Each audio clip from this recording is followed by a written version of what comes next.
আসসালামু আলাইকুম। কেমন আছেন সবাই? আশা করছি আল্লাহর অশেষ রহমতে সবাই অনেক বেশি ভালো আছেন। আলহামদুলিল্লাহ, আপনাদের দয়ায় আমরাও ভালো আছি। মানুষ কিন্তু দুঃখের সময়েও শুধু কান্না করে না, আনন্দের সময়েও কিন্তু মানুষ কান্না করে। তো তার একটি প্রমাণ আমি গতকালকের ভিডিওতে দেখলাম।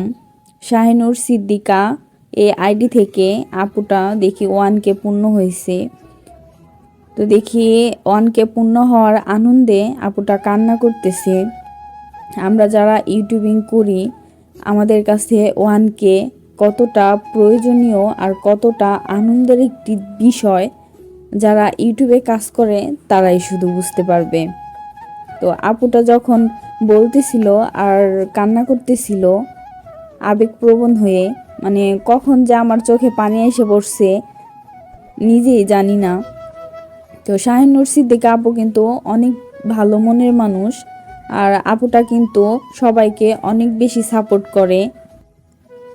শাহিনুর সিদ্দিকা আপুর জন্য অনেক অনেক দোয়া এবং অভিনন্দন রইল। তো ইনশাল্লাহ আপুর অনেক তাড়াতাড়ি ওয়াচ টাইমও পূরণ হয়ে যাবে। আর আপু যদি আজকে আমার ভিডিওটি দেখে থাকেন, অবশ্যই একটা কমেন্ট করবেন। গত দিনের ভিডিওতে একটা আপু কমেন্ট করছে, আপুটার আইডিটার নাম হচ্ছে হুমায়রাস ব্লগ। তো আপুটা এত সুন্দর একটা কমেন্ট করছে যে আপনাদের পড়ে শোনাইতেছি। আপু লিখছে, আপু লাইক দিয়ে পুরো ভিডিও দেখলাম, আর জায়নামাজের পাটিটা এত বেশি ভালো লাগছে বলার মতো না। আমিও যদি একটা পাইতাম। কিছু মনে করো না আপু। আসলে আপু মনে করার মতো কিছু নাই। কিছু মনে করার কি আছে? আমি যদি সবাইকে একটা করে এই জায়নামাজগুলো দিতে পারতাম, আমার কাছেও অনেক বেশি ভালো লাগতো। আর বাকি টুক পড়তেছি, আর লিখছে তোমার তো খুবই ভাগ্য, মক্কার সব কিছু ব্যবহার করতে পারো, মাশাল্লাহ। আপু তোমাকে অসংখ্য ধন্যবাদ এত সুন্দর কমেন্ট করার জন্য। আর আমার ভিডিওটি এখন পর্যন্ত যারা দেখতেছেন, প্লিজ অনুরোধ করব মনে করে একটা লাইক দিয়ে তারপর ভিডিও দেখা শুরু করবেন। আপনাদের একটা লাইক আমার আরও অসংখ্য মানুষের কাছে পৌঁছে দিতে সাহায্য করবে। এখন দুপুরবেলা রান্না বান্না শেষ। তো কতদিন আপনাদের ভাইয়া পেয়ারা আনছিল। তো যখন বাড়িতে থাকতাম সবাই মিলে ধনেপাতা দিয়ে পেয়ারা মাখা খাইতাম, অনেক বেশি ভালো লাগতো।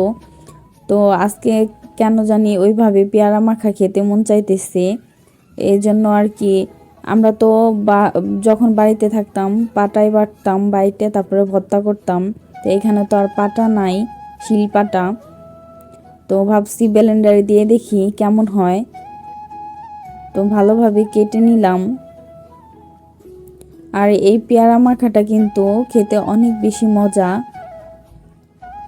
আমার ভিডিওর মধ্যে থেকে যদি কোনো অংশ আপনাদের এতটুকু ভালো লেগে থাকে, তাহলে প্লিজ অনুরোধ করব মনে করে আমার চ্যানেলটিকে সাবস্ক্রাইব করে সবাই আমার পাশেই থাকবেন। আর পাশে থাকা বেল বাটনটি অল করে দিবেন, যেন আমি যখনই কোনো ভিডিও আপলোড করি সবার আগে নোটিফিকেশন যেন আপনাদের সবার ফোনে চলে যায়। আপনাদের একটা লাইক, আপনাদের একটা কমেন্ট আমার ভিডিও বানাতে অনেক বেশি উৎসাহ বাড়াবে। তো পেয়ারা মাখার জন্য ধনেপাতা কেটে নিলাম, পেয়ারা কেটে নিলাম, এখন লেবু কেটে নিতেছি। হালকা পেয়ারা তো মিষ্টি, একটু টক টক না হলে কিন্তু খেতে ভালো লাগবে না। আর বেশি করে ঝাল দিব, বেশি করে ঝাল না দিলে কিন্তু এটার মজাটা পাওয়া যাবে না। তো ব্লেন্ডারের জারের মধ্যে ধনেপাতা, কাঁচামরিচ আর লবণ দিয়ে দিলাম।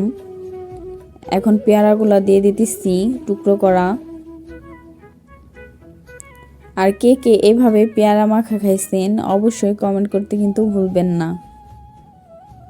আমরা বাড়িতে থাকলে কিন্তু সবসময় এভাবে পেয়ারাটাও মাখা করে খাওয়া হয়। আর টক জাতীয় জিনিস সবাইকে নিয়ে খেলে আরও বেশি মজা।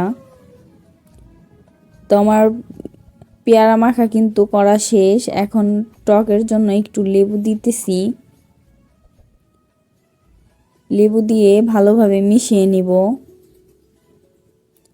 আপনাদের ভাইয়া খেয়ে তো বলতেছিল অনেক বেশি মজা হয়েছে, মনে হইতেছে বাংলাদেশে বসে খাইতেছি। তো আমি বাহিরে আসার পরে আজকে ফার্স্ট মাখাইলাম। তো দেখতে কতটা লোভনীয় লাগতেছে, আর খেতেও কিন্তু অনেক বেশি মজা হয়েছিল। তো আমার আজকের ভিডিওটা এ পর্যন্তই। সামনে নতুন কোনো ভিডিও দেখার আমন্ত্রণ রইল।